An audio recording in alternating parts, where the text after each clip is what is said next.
News, दलित पीडित व शोषित जनतेचा खणखणीत आवाज. मुद्दा आहे तो मोठ्या प्रमाणात गरज आहे. बॅलेट पेपरवर निवडणूक झाली पाहिजे असंही अनेक लोकांचं म्हणणं आहे. तुम्हाला काय वाटते, तो तसा निर्णय गवई साहेबांनी द्यावा?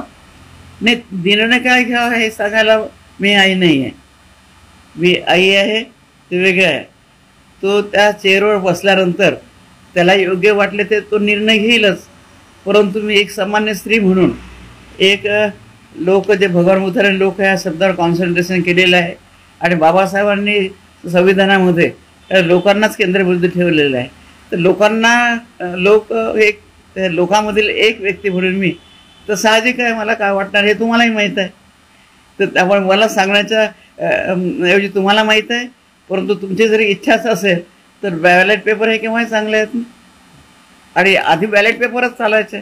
परंतु मी ह्या सार्वजनिक क्षेत्रामध्ये फार कमी आहे, कारण मी आधीच सांगितलं की मी सर्वप्रथम हाऊसवाईफ आहे. येणाऱ्या जाणाऱ्याचं साहेबांना म्हणजे साहेबांचे मान उंच राहील किंवा साहेबांना आनंद वाटेल असं येणाऱ्या जाणाऱ्याची आयुष्यभर सेवा केली.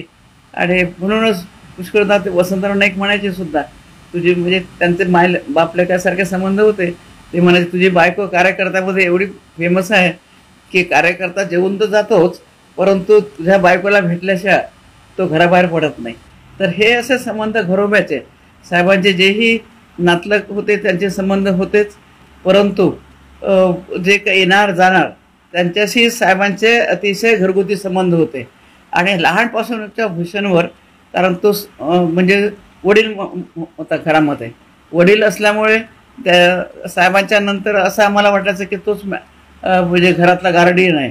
आणि त्याला वयाच्या मानानं मॅच्युरिटी खूप लवकर आहे. व्हिडिओ जास्तीत जास्त लाईक करा, शेअर करा आणि आमचे YouTube चॅनल सबस्क्राईब करा. धन्यवाद.